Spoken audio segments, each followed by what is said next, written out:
All right. Well, good afternoon to everyone from the East Coast. Good morning to those of you signing in from our Western time zones. My name is Chris Garland. I serve on NCST's community development team. So glad you're able to join us today for today's community impact briefing. A couple of quick points first. Following today's presentation, we will have a Q&A portion. We encourage attendees to submit those comments and questions through the Zoom Q&A function. We're recording today's session and we'll be sharing the slide presentation following today's call, which I'm sure will be of interest. Additionally, joining us today is the newest member of NCST's team, Sarah Edelman, for what I'm sure will be the first of many community impact briefings. Sarah is NCST's Executive VP for Policy and Programs and will be providing a federal housing policy update at the end of our call following our featured presentation. So please stick around for that. But with that, we're so thrilled to have today's featured presenter, Dr. Jung Choi, joining us for today's community impact briefing. Jung Choi is a principal research associate at the Housing Finance Policy Center at the Urban Institute. She's an expert in housing finance with extensive experience in research and policy analysis. At Urban, she has led and contributed to numerous projects on key housing issues, including barriers to homeownership financing, and the role of alternative data in mortgage underwriting and strategies to improve financing for low-density infill housing. Her research has been published in top academic journals, including the Journal of Real Estate Finance and Economics, Real Estate Economics, Regional Science and Urban Economics, and the Journal of Housing Economics. Dr. Choi holds a PhD in Public Policy and Management from the Price School of Public Policy, the University of Southern California. And a bit of background on Urban. Urban Institute is a nonprofit research organization founded on one simple idea of improving lives and strengthening communities by understanding the need for practices and policies that work. For more than 50 years, the Urban Institute has been working to equip changemakers with evidence and solutions that used collaboratively can help create a future where every person and community has the opportunity and power to thrive. On today's call, titled Revealing Trends in Black Homeownership Data, Housing Wealth Disparities and Preparing for the Future, Dr. Choi will explore Black homeownership rates, which, while showing some increases over the last few years, still remain a disproportionately lower share of housing wealth for Black households, and wealth building among Black households is also lessened by lower home values. Among other topics, Dr. Choi will address the updated findings from the Urban Institute's data and how it's being used to support a collaborative effort known as 3x30 to address the racial homeownership gap in the United States by 2030. So with that, John, thank you so much for being here. And I think we're ready to turn it over to you. Great. Thank you so much for that introduction, Chris. Let me share my screen. Hello, everybody. It's great to be here today. So today, as Chris mentioned, I will be sharing a lot of data looking at the recent home ownership trends.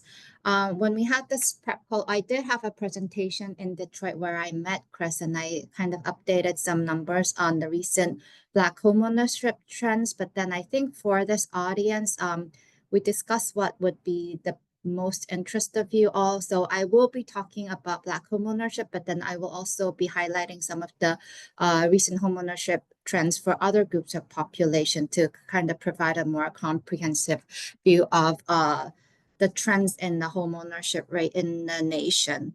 So with that, so this is the 4 elements that I will cover today. So first, to start off with, I will briefly discuss why homeownership matters by looking at the relationship between homeownership and wealth. Then I will go over some numbers looking at recent home ownership trends. And then finally, this is the first time presenting this newest analysis that I did just last year. So you are the first ones to see these numbers, but I did run a couple of analysis to highlight some of the barriers that the recent home buyers are facing in accessing home ownership. And then the final slide, couple of slides will discuss what is next.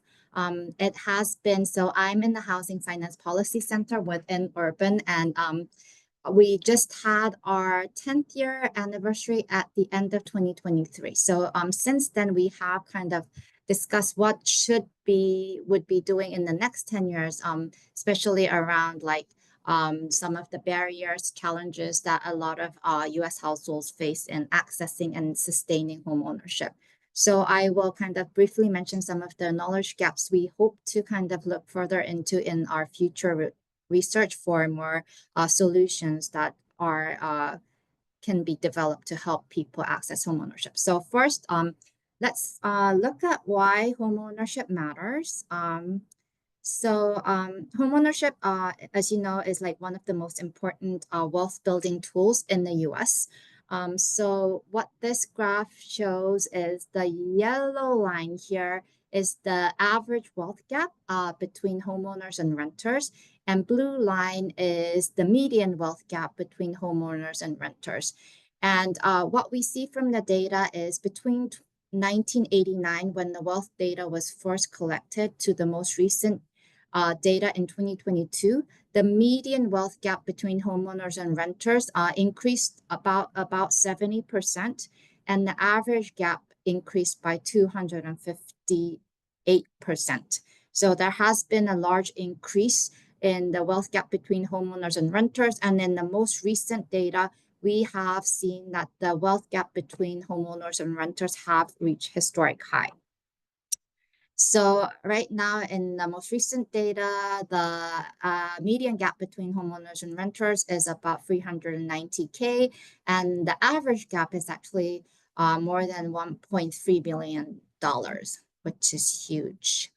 So we kind of, since wealth is highly skewed, we just like took the median data and kind of like looked at where the median wealth gap between homeowners and renters are coming from. So what we see, especially in the past 10 years, is that the median housing wealth gap is really driving the wealth gap between homeowners and renters. And this is the period when we have seen a huge increase in the home values, especially amidst the very significant shortage of housing supply. One of the questions that we had before looking at this data was like, well, maybe like, okay, accessing homeownership has become more challenging, but then for those who decide to be renters or cannot access homeownership in this current market, they might be using some of the monies that they save for down payment to invest in the financial market. And then so maybe, but then what we see, especially in the past couple of years, is that the financial wealth gap between homeowners and renters have also increased.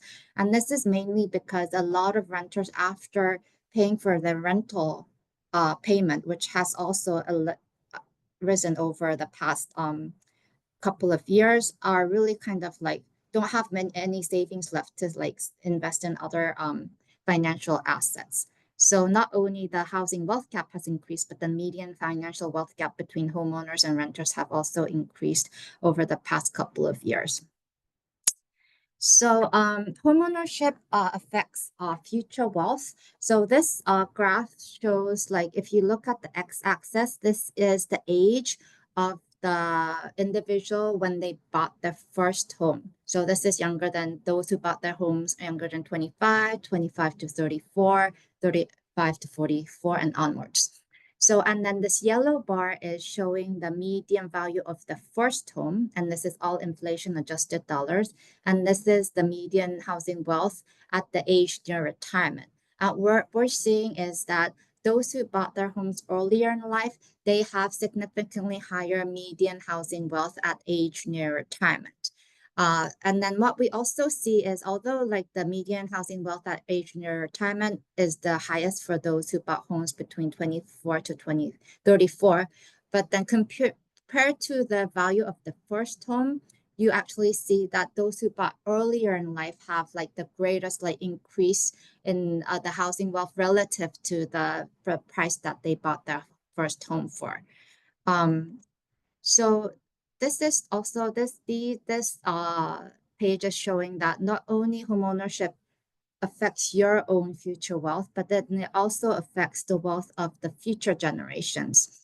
So we ran a bunch of regression analysis and found that even after controlling for your education, income, your own wealth, children of homeowner parents have about 4 to 5 percentage point higher likelihood of being a homeowner than the children of non-home owning parents. And then also we find that greater parental wealth increases the likelihood of children likelihood of owning a home. This is mainly because like the parents' home ownership and their housing wealth does support children when they're accessing their first-time home ownership through down payment as supporting down payment, and also they can also get greater knowledge from the parents who actually have more information about how to navigate this complicated housing finance system. So now let's look at some recent homeownership trends. So before looking at the homeownership numbers, I wanted to kind of like first mention that in the next 2 decades, US will become more racially diverse. So if you look at the left graph here, the blue bar is showing the share of white population in the US from 1990 to 2040. And you can see that in 1990, about almost like 78% of the population were white. And that number would kind of go down to less than 54% in 2040. And also because of this like shift in demographic composition, our analysis find that between 2030 and 2040, all net new homeowners would come from households of color. So we do need to better understand this population, not just because of like the equity issues, but then these are really the future home buyers who will kind of like drive the home buying market in the next 2 decades. So with that, so with this, so again, with this shift in population, it's really important to understand the trends across race and ethnicity. So this graph is showing that the home ownership rate from 2000 to the most recent data from the census. And let's just compare like 2000 numbers to the most recent numbers. For white households, we do see that homeownership has been like largely stable, but it's like right now it's slightly higher than the numbers in 2000. For Asian population, homeownership rate did increase pretty substantially. We see about like 10 percentage point increase from the numbers that we had in 2000. For Latino home buyers, also home households, we also see about slightly less than a 5 percentage point increase. But then for Black households, we see a slight decline. So the home ownership rate in 2000 was about like over 45%. It's just like at 45% right now. I do want to kind of like focus a little bit on like this yellow line here, which is the homeownership rate of Black households. And what we see here is that following the Great Recession, Black households experienced the greatest decline in the home ownership rate and the slowest recovery rate. So it started to improve a little bit from like 2018 and 19. So when the pandemic hit, a lot of us was like, I think also probably a lot of you who are joining this call today was like pretty concerned with like what would happen to this like yellow line trend in the future, because if you remember the beginning of the pandemic, which now seems like ages ago, we did see that in the labor market, especially the Black and Latino households like showed a greater increase in unemployment rate. But to our pleasant surprise, we still saw a continuous increase in Black homeownership rate amidst the pandemic. So there has been some improvement in the racial homeownership gap over the past couple of years. But then in the most recent years, we are seeing some greater challenges in like many households across all race and ethnic group to access home ownership. So we'll look at a couple of numbers and trends related to some of the recent barriers in accessing home ownership, and also highlight some of the disparities across race and ethnic groups. So first, as we all know, the US is experiencing a significant lack of supply, and there has been also an increase in surge in the interest rate. So accessing homeownership has become more and more challenging. So let's look at the left graph here.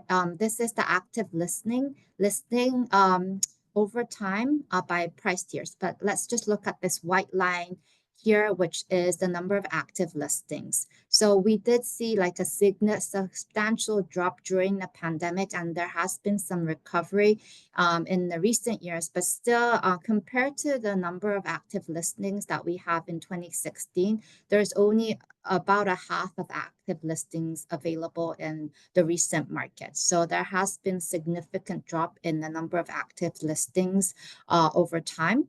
And also what this graph shows is, let's just focus on these area below this pink line. These are all the homes that are below 330K. And you can also see that that share has declined significantly over time.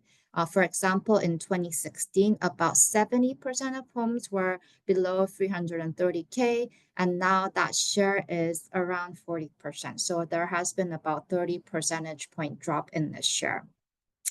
So now this right graph shows the median housing expense to income for new home buyers. So we did see that when the interest rate was low, these numbers actually did went down, although the home prices were high.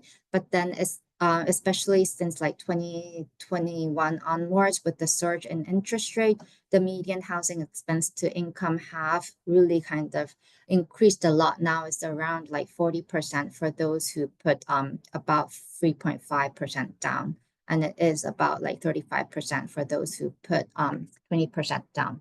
But you can see this like huge increase in most recent years, suggesting that home ownership has become more expensive in the recent couple of years. So now I will show some numbers I calculated last week using HMDA data. So the data that I will be presenting today is just focusing on home purchase activities. So the first data I want to share today is home purchase mortgage application and then we do see that there has been a significant decline in the application of home purchase mortgages since 2021.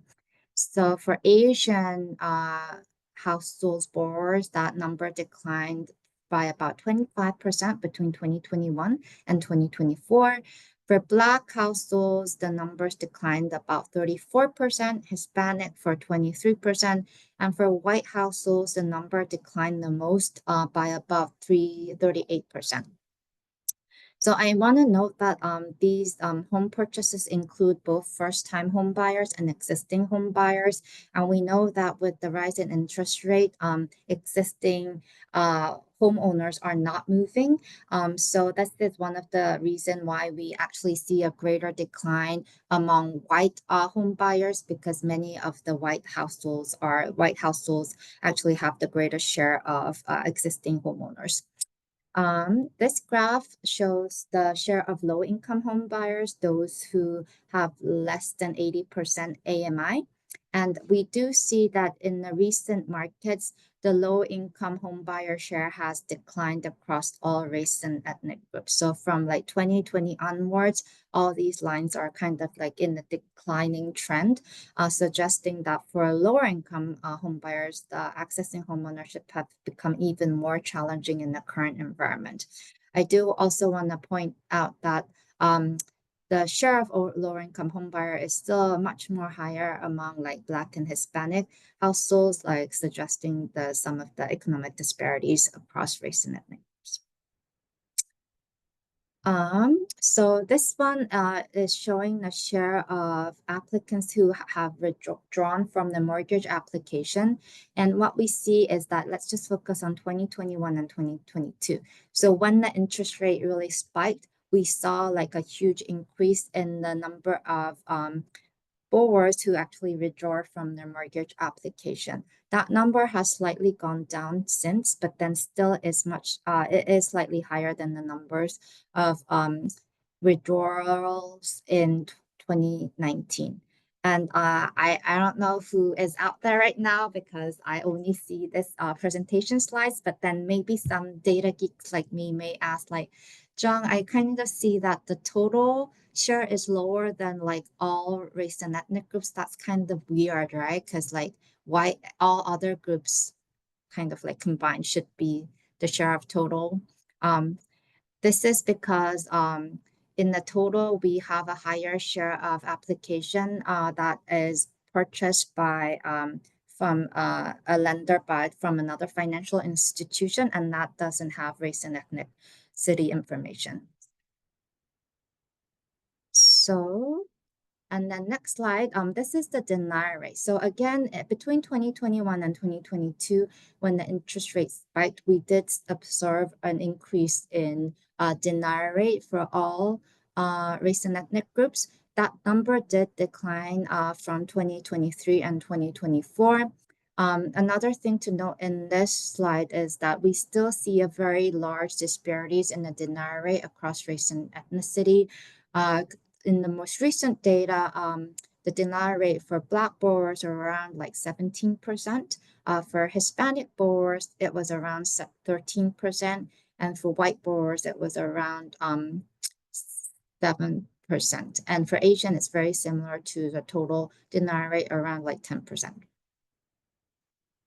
So with the rise in interest rate, debt to income ratio has become like a more dominant reason for mortgage denial. So this is 2024 mortgage application data.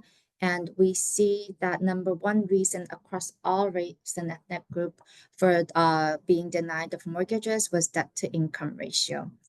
Credit history is the most frequently mentioned reason for Black and Latino and white borrowers. For Asians, collateral was the second most frequently mentioned reason. So, and then among those who actually did get a mortgage, we also see that applicants with a DTI ratio above 45% or higher have increased significantly since 2021. So, and then again, for Black and Hispanic borrowers, the share is much more higher than white and Asian borrowers. So to lower the monthly mortgage payment and also a DTI ratio amidst the high interest rate environment, more and more borrowers are putting more than 20% down to access home ownership. So this is the share of borrowers putting more than 20% or more down as down payment. And you can see that compared to 2020 and 2024, that number has increased by about 7 percentage points. And you can see that for all race and ethnic groups, there has been an increase in home buyers who are putting more than 20% down. So this again indicates that those with lower income and less wealth, it is more challenging to access homeownership because in order to lower the monthly payment, you have to come up with more down payment. But then those with less financial resources, that is more and more challenging. So that is in line with the graph that I showed you earlier that shows that the low income home buyer share has declined over the past several of years. Another thing that I want to note in this presentation is that not only cost of owning a home have increased just because of rising interest rate, but then during this period, there has also been increases in property taxes and insurance. So the first graph here shows the property taxes increase, and then you can see that for all groups, there has been a pretty big increase over the past decades. Overall, there has been about like 41% increase in median property taxes in 2023 compared to the 2013 numbers. And this is like one of the top, I think, challenging issues that is mentioned very frequently. Insurance costs did increase significantly since 2020. So this data shows the changes in home insurance rate over time. And you can see that in 2019, the annual increase was about 2%. Now in 2024, that increase is over 11%. So you can see that this cost of insurance is really going up. And then the other concerning factor is that there are a significant number of homeowners who do not have property insurance.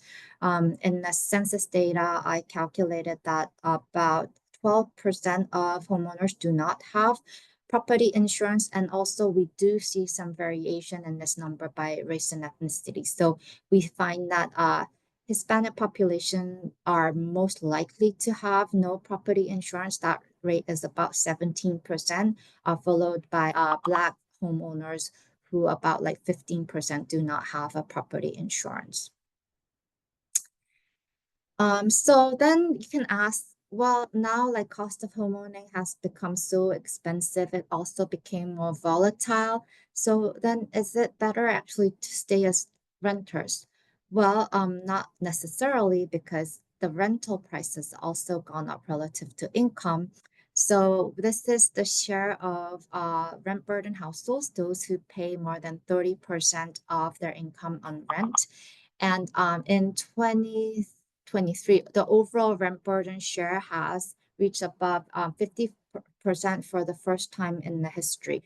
So we did see that the rent burden share has declined a little bit in 2018 compared to the 2030, when we were still recovering from the Great Recession. But then as the housing cost exceeded the income increase, we do see a growing share of rent burden households, and that trend is kind of showing across all race and ethnic groups. So this means that like renters don't really have a lot left to kind of like save for future down payment or invest in other financial investment after paying for the housing cost, uh, which is also like a concerning trend in the current housing market. Again, we do see that the rent burden share is also more higher among like Black and Hispanic households. So in the final couple of slides, I do want to kind of mention some of the knowledge gaps that we are hoping to explore more in the future. Um, so as I mentioned in the beginning, in 2023, I think in November was our 10th year anniversary. So back then we kind of, okay, we did a celebration, but then we also thought we should also kind of like be more forward looking and think about areas that we want to kind of explore more in the future. Um, so, and especially regarding the fact that housing market will continue to change in the next 10 years, maybe even faster than in the past. So I did in today's presentation, I kind of like focused on like shifts in racial composition, and so show some numbers reflecting some disparities across race and ethnic groups. But then there will also be other demographic shifts, like increasing share of senior population, which will also kind of impact the housing access to home, who buys homes, and their access and sustaining home ownership. We also are uncertain about how the interest rate will shift in the next decades, which is also going to impact the cost of home ownership. AI and natural disasters are also likely to impact the cost of home ownership, as well as how we kind of evaluate the risk of borrowers. So with these changes, like with growing uncertainties, housing finance policy centers have selected few areas of knowledge gaps that we are hoping to fill in to inform future solutions. For example, we want to better understand the characteristics of future home buyers and examine the ways that the mortgage market can better serve their needs. There is, again, for example, there is a growing share of young adults buying homes with a co-borrower who are not their family members. So one question can be, can there be better co-ownership models and products to meet their needs?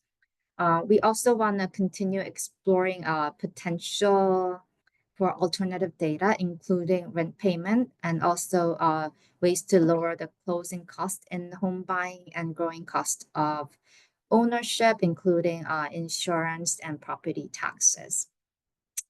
So if you want to know more about this, we do have a brief on like future home ownership and housing finance, where we kind of laid out some of the future research questions that we want to further explore. So please check it out. And we also have our newsletters that you can sign up, and like our web page with a lot of different research in the website. So with that, I will pass it back to Chris. And stop So sharing. Choi, thank you. This was wonderful and really just so comprehensive. I'm struck by the number of different components that you're able to weave together into this presentation.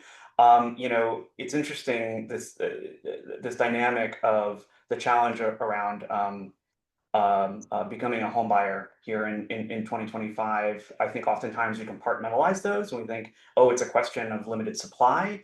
But I think, as you've well demonstrated, there really are multiple components, right? The rising cost of insurance, or even the accessibility of it, rising cost of property taxes, all seem to really converge around this challenge.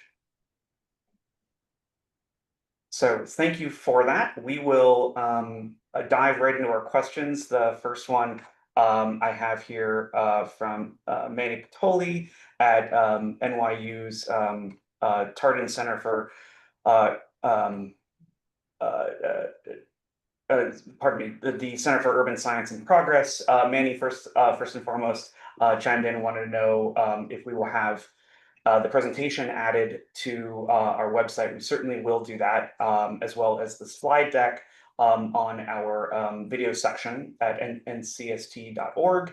And then also interested in knowing whether the data sets themselves can be provided. Is that perhaps something, Dr. Choi, that Manny Patoli could get in touch with you about? Oh, yes, definitely. Yes. And then I think if you see the presentation slides later, I did put all the source of data that I got. So, but then if you have more questions, I'm happy to also connect. Thank you for that. Much appreciated. I'll add that web link in the chat feature as well. Okay, another question here. Do you have this information distilled by state or county? Yes, this is available. I just showed the national numbers. I think in the presentation that I did in Detroit, where I met Chris first time, where we kind of looked at the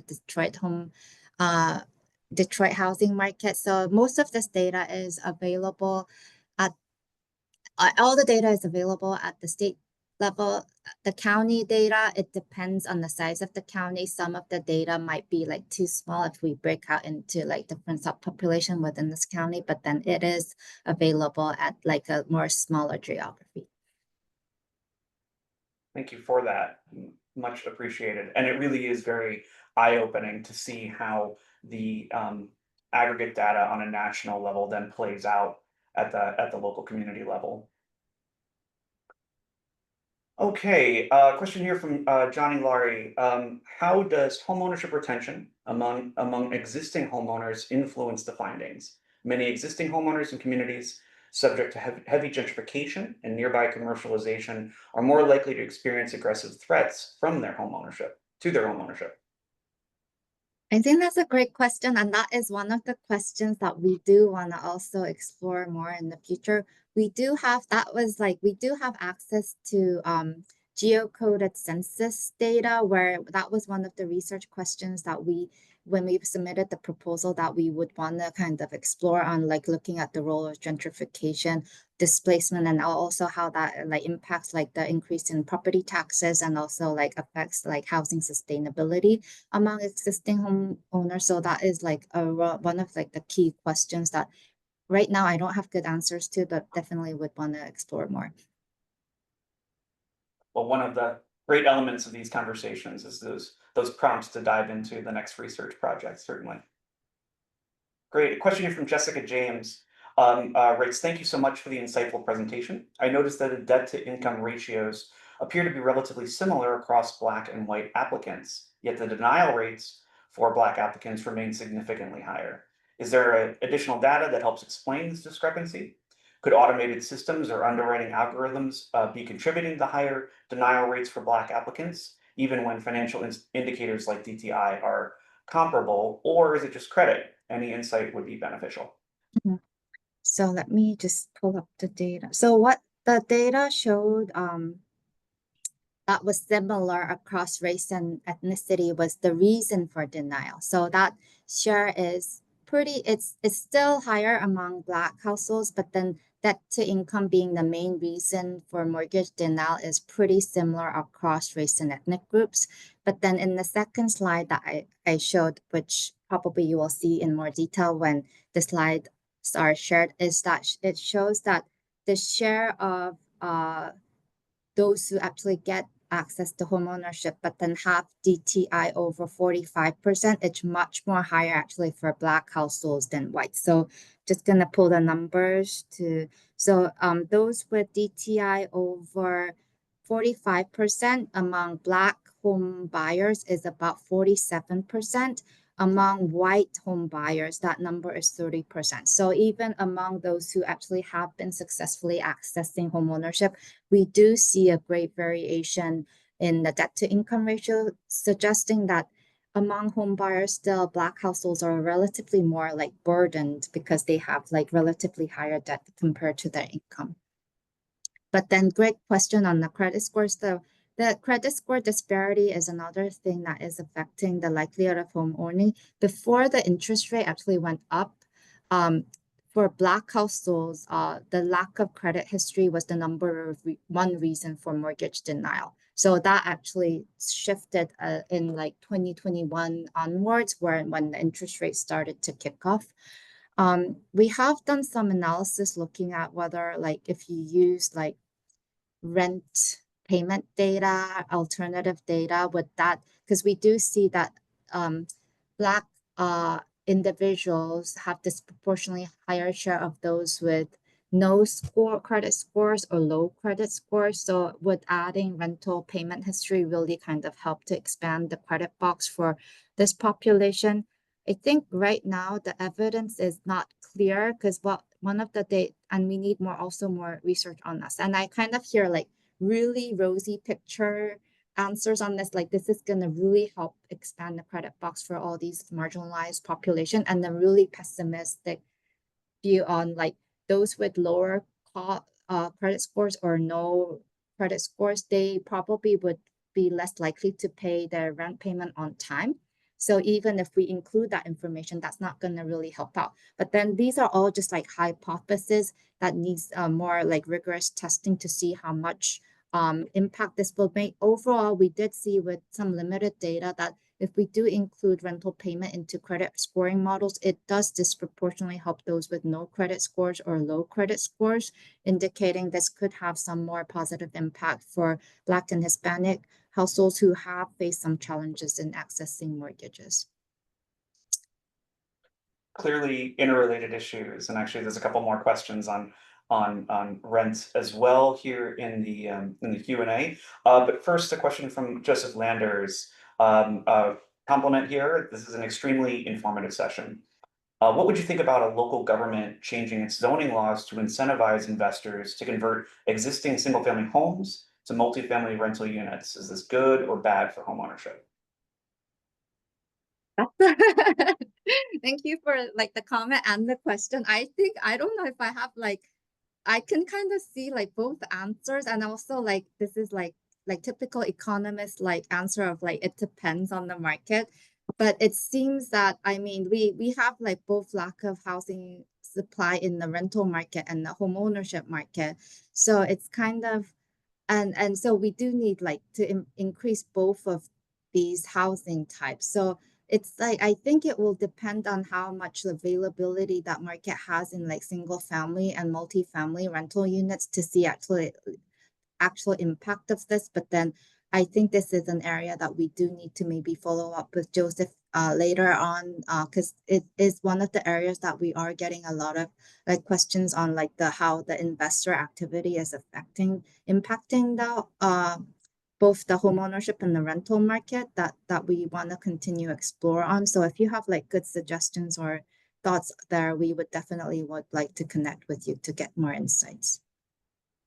Wonderful. And Dr. Choi's contact email is embedded in the presentation as well, so people to reach out directly in that fashion.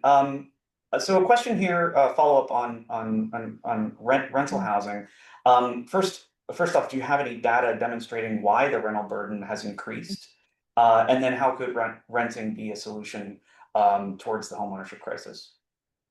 Yeah, that's a great question and a challenging question, because I think the thing I kind of struggle with like home owning and renting is that still, if you look at home ownership overall, homeowners overall in this country have like relatively, it's not just a wealth building, but if you think about like stability of housing, because now we have like a more kind of permanent loss mitigation tools in place. So it's kind of like there's a lot of like benefit from being a homeowner, but then the rent burden is also impacted by the challenges in accessing homeownership, because like if you can't really like purchase a home right now, you will stay as a renter, or like you have to kind of like go back. Maybe there are a lot of young adults who are going back to their parents' households to live with them to save housing costs, but then you are delaying homeownership. So that actually increases the rental demand and like put more pressure on the rental cost, because now those who will probably move to home owning spaces now all competing more in the rental market. So there is kind of like a spillover effect between like challenges in accessing homeownership affecting the rental market and also increasing the rent burden. But overall, I also think it's because, and then that also is driven by the interest rate shifts, because now there's like also lack of supply in new construction, but then also not many homeowners are moving. So there is like less affordable housing that is available for a lot of potential home buyers to access the homeownership, which is having an impact on the rental prices. So I think overall, I think we do need to have like a supply solutions right now to kind of lower the cost of both homeownership and rental costs, to kind of put less financial burden in a lot of like households right now who are facing great challenges on like paying for their housing costs. A question here, sort of tackling that intersection around the history of racism. We see how racism has played a vital role in housing and housing development. But would you say it's your insight, but is your insight on repopulation versus gentrification? Kind of maybe if Stephanie can explain a little bit about like repopulation. I'm not certain on that term, um, but perhaps that's driving at the question of adding additional residents to communities that have lost that over time. So housing, on housing development, what's your insight? I'll have to get back on that one. I'll think about it a little bit more. I think it'll be great if you can clarify. Okay, so yes is yes to Chris's interpretation of repopulation. So yeah, I'll get back to that one with a little bit more. Excellent. And a question here from Daniel Perry. Thanks so much for sharing this informative data. It clearly highlights that Black and Hispanic individuals continue to face significant challenges in securing financing for home ownership, an issue that's persisted for decades. Will your findings be used to help develop solutions to the problems your research has identified? I'm interested in knowing whether this data will contribute to actionable steps or policy changes to address those longstanding disparities. That's a great question. I think the thing that so I think some people mentioned in the question that this is not just like that this economic disparities does is rooted in some of the historical like intentional policies that have been in place for like decades, but then now even with like less discriminatory policies in the current market, one of the slides that I showed earlier is that homeownership transfers from like parent to children through like especially through down payment. So even let's say we are living in this world, let's just assume that there is no like discrimination in the housing market in the current year, which is also a questionable hypothesis, but then still because of these past disparities, it's very difficult to kind of reverse the ongoing trends of racial homeownership gap, because there is like a transfer of wealth between across generations to generations. So of course we do need more housing supply to kind of lower the cost of homeownership for all, but I do think we do need more intentional policies to target those people who are struggling more to have an opportunity to become homeowners. And one of the things that we have actually at Urban Being have been looking into for a couple of years now is like targeting down payment assistance to first generation home buyers. So those who do not have a home owning parents.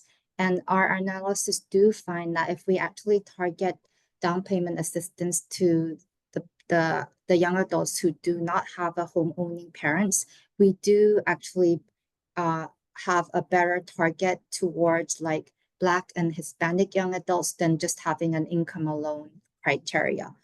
And and then one of the arguments like towards like down payment assistance was like if you just provide down payment assistance, that would only increase home prices amidst this highly competitive market. But we do find that if we actually target them towards first generation, the number of population who actually benefit from down payment is actually smaller than just having like a large like income criteria alone. So we actually have a less pressure on increasing the home prices, but really kind of like greater chance of helping the people who are in most need. So that's one of the policy solutions that we were hoping that would be implemented along with like the rental payment. With I think Sarah probably will explain about some of the policies that are and political situation, but I think the rental payment and credit scoring has like probably more chance of kind of like being moved forward than the targeted down payment assistance in the current political environment. But we still hope that having that like additional layer of like we provide greater assistance to households without those parental wealth to rely on would be a more equitable solutions to address this long-standing racial homeownership gap. Thank you for that. We'll try and squeeze in a couple of additional questions here. And for Stephanie Register, what I'll do is connect the two of you guys via email. First question here, though, from Christopher Norman. Any insight on the need for smaller houses to increase the opportunity for new owners? The current product may be too much house for the population of people that live alone or have no children. Possible cheaper entry level, any data on that issue? That's a great point. I just remember because like I know that Chris introduced me that I studied at USC, and my advisor back then in USC, Richard, said like, you know, in like LA there's actually like more rooms than people.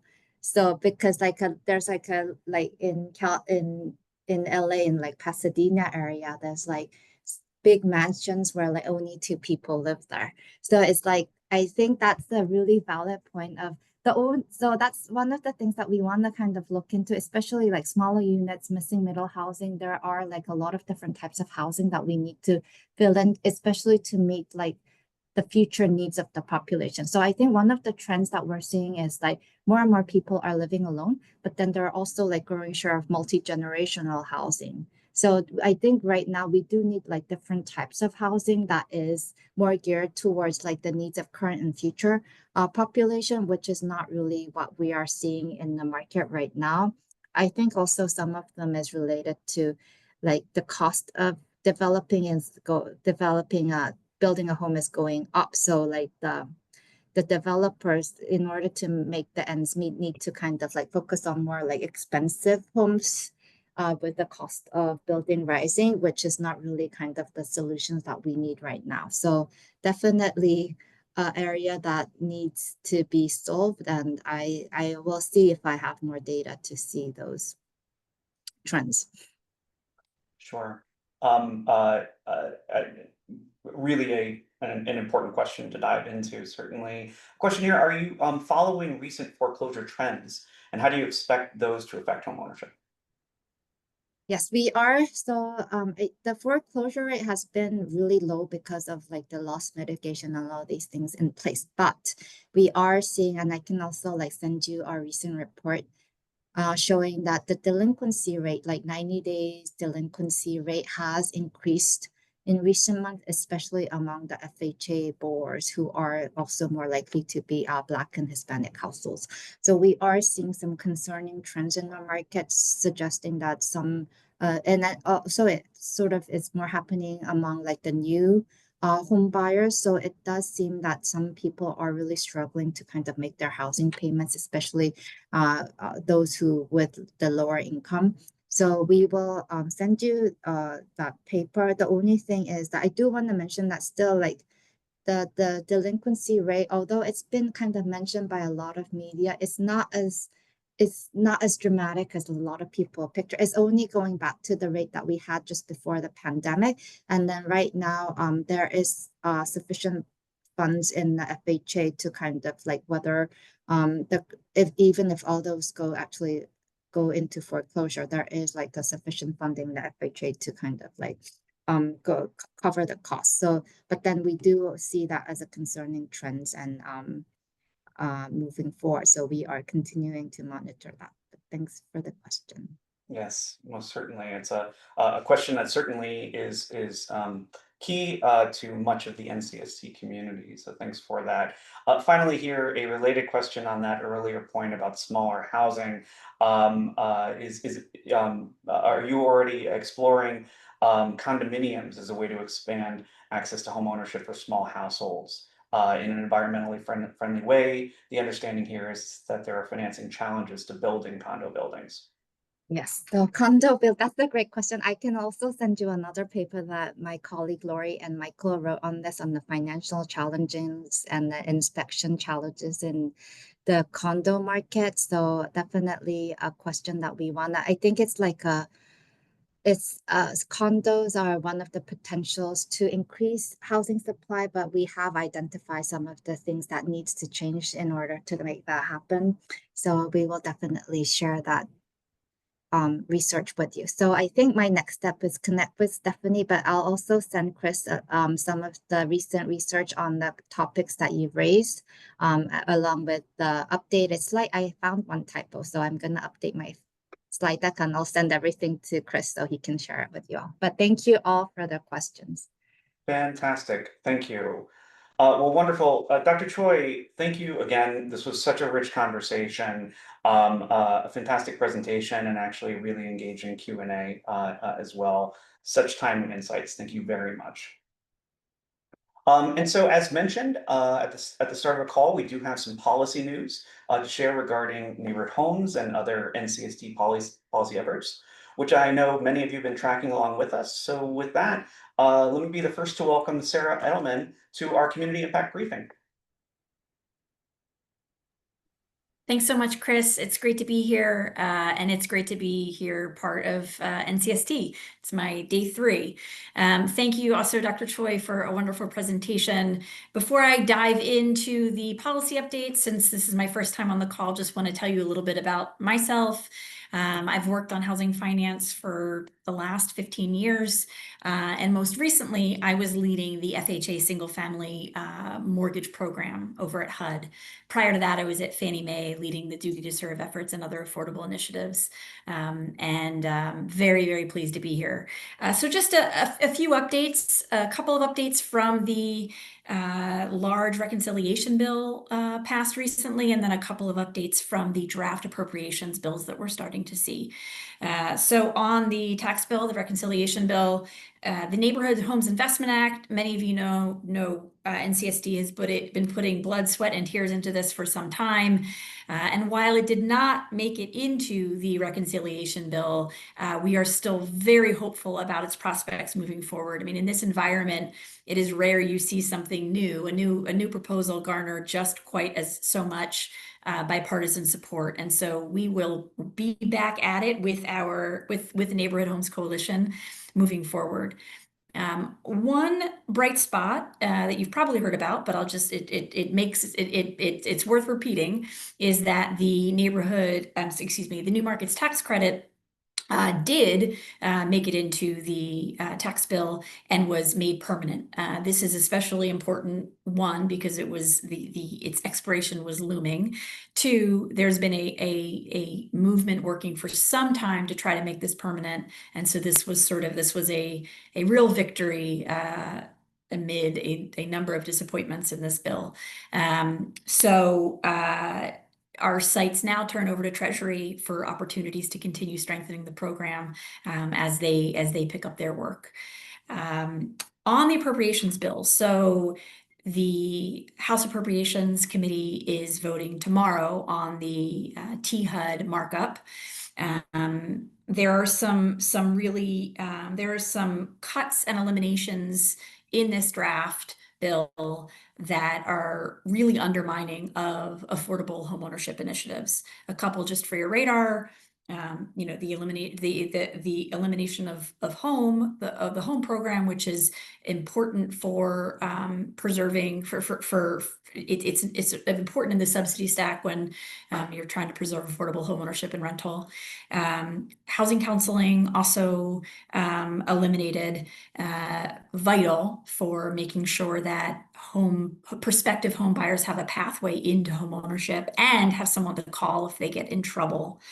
The other one that I would note, especially given the conversation we just had, is the deep cuts to the Fair Housing and Equal Opportunity Office at HUD. So all that fair housing enforcement, as well as the elimination for the Fair Housing Initiatives program. So those are, just some of them. NeighborWorks did get an appropriation in this draft bill, but it is significantly lower than its typical amount. So these are items that are all important to have a strong fabric for supporting affordable homeownership. So the vote is tomorrow. I think eyes are turning over to the Senate in terms of socializing with offices and making sure they understand the importance of these programs. Senate will likely try to have their markups done before they leave for August recess. So that is my inaugural policy update for you all. Chris, look forward to seeing you all again. Thanks for having me. And what a fantastic one it was. Thank you for that. Comprehensive, clearly, it's always busy in your universe. And Sarah, thanks again so much. But also, again, welcome. We're really excited to have you here as part of the NCST team. And so with that, again, a big thanks to today's presenter, Jung Choi from Urban Institute. And of course, thanks to all of you, all of our attendees. Thanks so much. We'll be taking August off, but we'll be back here in September, the third Wednesday of the month. Look forward to seeing you then. And with that, on behalf of NCST, have a great rest of your week.